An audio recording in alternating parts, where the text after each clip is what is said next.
Alwal circle మచ్చబొల్లారంలోని Hindu శ్మశాన వాటికలో అక్రమ dumping యార్డ్ను ఎత్తివేయాలని జరుగుతున్న ఉద్యమానికి మల్కాజిగిరి ఎంపీ ఈటెల రాజేందర్, ఎమ్మెల్యే మర్రి రాజశేఖర్ రెడ్డి, మాజీ ఎమ్మెల్యే మైనంపల్లి హనుమంతరావు, కార్పొరేటర్ రాజ్ జితేందర్ నాథ్లు మద్దతు తెలిపారు. 50 కాలనీ వాసుల నుండి నిరసన వ్యక్తం అయినప్పటికీ అధికారులు డంపింగ్ యార్డ్ ఎత్తివేయకపోగా దానిలో అక్రమంగా కట్టడాలు శరవేగంగా జరుగుతున్నాయని స్థానిక కాలనీల వాసులు సుమారు 200 మంది ఆదివారం డంపింగ్ యార్డ్ వద్ద ఆందోళన చేపట్టారు.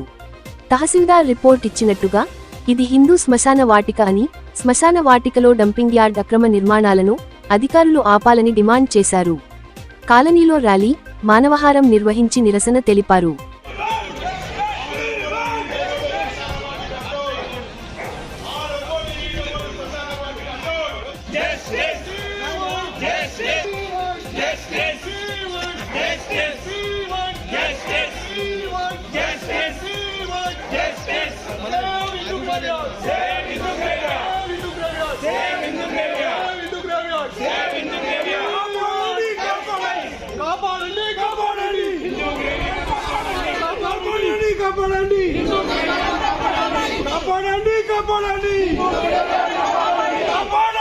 ఇవ్వండి, తీపిచ్చేసానని మాట కూడా ఇవ్వడం జరిగింది. వారికి ధన్యవాదాలు తెలియజేసుకుంటూ, మరి ఎక్కడ ఏం జరుగుతుందో తెలియదు, అధికారులు మాత్రం తగిన విధంగా స్పందించట్లేదు. దానికి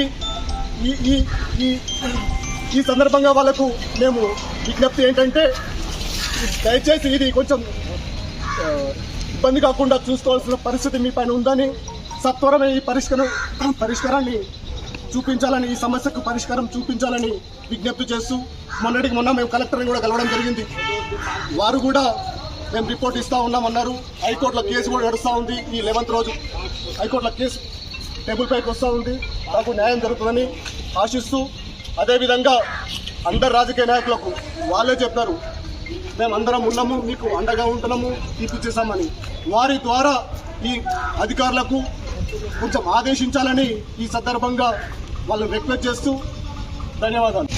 ఇక్కడ హిందూ శ్మశాన వాటికలో డంప్ యార్డ్ని తీసుకొచ్చి పెట్టారు. అది హిందువుల ఆత్మాభిమానానికి చాలా దెబ్బ. తర్వాత మేము కాలనీ వాసులం, ఇక్కడ చాలా పీస్ఫుల్ గా ఉంది అని ఇక్కడ ఇల్లు కొనుక్కున్నాం. ఎన్ని ఆటోలు ఇళ్ల ముందర నుంచి వెళ్తున్నాయో, ఎంత వాసన, చాలా భరించలేనిగా ఉంది. ఇది ప్రస్తుతానికి చెడు వాసన, భరించలేనితనం. ఫ్యూచర్ లో ఇది అనారోగ్య సమస్యల్ని ఇంకా చాలా ఎక్కువగా, ఇప్పటికి కూడా మా వాళ్ళు చాలా మంది ఉబ్బసంతో అలాంటి వాటితోటి బాధపడుతూ ఉన్నారు. ఇవి పెరుగుతున్నాయి. అందువల్ల రాజ్ జితేందర్ గారు, మా కార్పొరేటర్ గారు 3 సార్లు ఆయన్ని కార్పొరేటర్ గా ఎన్నుకున్నాం ఇప్పటి వరకు కూడా. ఈ కాలనీ వాసులు, ఈ చుట్టుపక్కల వాళ్ళందరూ కలిసి ఆయన వచ్చి చెప్పారు, ఏమని చెప్పి 10 రోజుల లోపల అది తీసేస్తాము అని చెప్పారు. డీసీ గారు వచ్చి చెప్పారు, ఏమని చెప్పి, ఇక్కడ నుంచి 10 రోజుల్లో తీసేస్తాము, వేరే లొకేషన్ మేము చూసుకున్నాము అని. కానీ ఇక్కడ పనులు మాత్రం చాలా స్పీడ్ గా జరుగుతూ ఉన్నాయి. తీసేసేటట్టయితే పనులు స్పీడ్ గా వెళ్లాల్సిన అవసరం ఏమిటి? ఓకే, మాకు చాలా అనుమానంగా ఉంది. ఇది రాత్రింబగళ్ళు పనులు చేస్తున్నారు.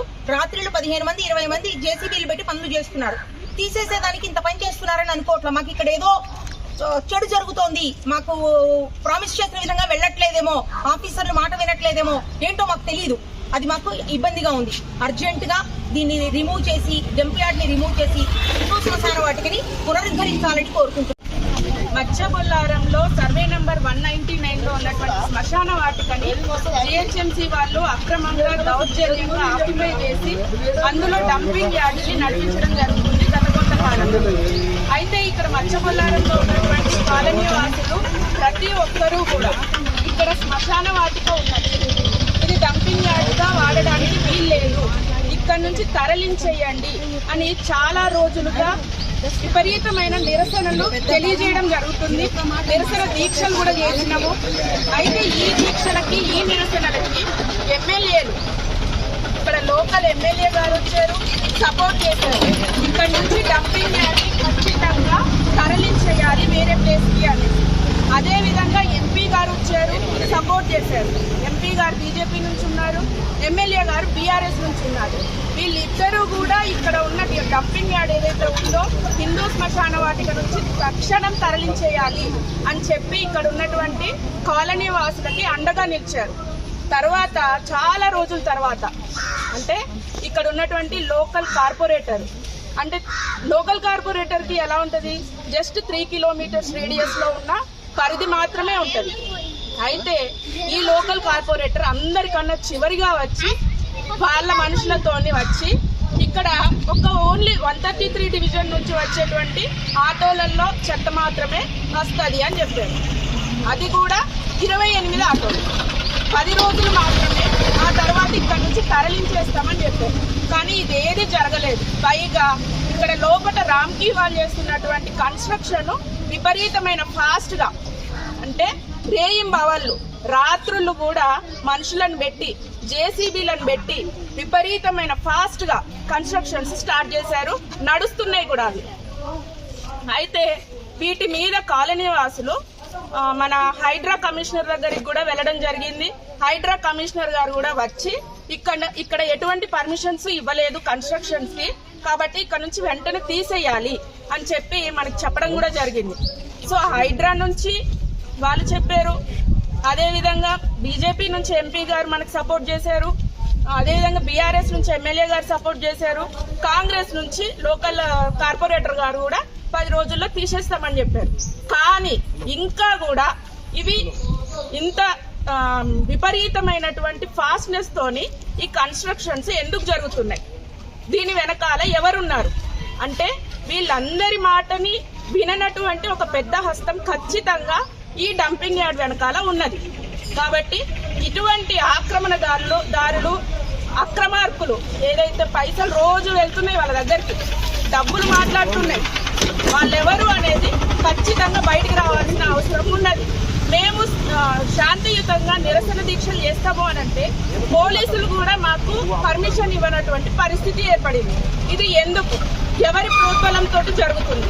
కాబట్టి కాలనీ వాసులకి మేమందరం కూడా అండగా నిలుస్తూ ఈ యొక్క డంపింగ్ యార్డ్ హిందువుల మనోభావాలకి దెబ్బతీసుకున్నటువంటి ఈ డంపింగ్ యార్డ్ ని ఇక్కడ నుంచి తరలించి వేయాలి. అట్ ద మోస్ట్ ఏదైతే మచ్చవరంలో రామ్కి దౌర్జన్యంగా హిందూ గ్రేవేడ్ భూమిని అయితే కబలిస్తుండో దీనికి వ్యతిరేకంగా మేము పోరాడుతున్నాం. మొత్తం మచ్చవలారంలో ప్రజలు అన్ని పార్టీల నుంచి వచ్చి మద్దతు తెలుపుతారు. కానీ మరి ఎందుకు ఈ పని ఆగుతలేదు మరి. కాబట్టి ఇది ఆగే వరకు కూడా దీన్ని ఎక్కడంటే అక్కడ తీసుకెళ్తాం. ఈ మధ్య కొద్దిగారు బదలాం చెప్తారు, అంటే వ్యక్తిగత నా మీద గత కౌన్సిల్ దీనికి ఆమోదించిందని చెప్పేసి.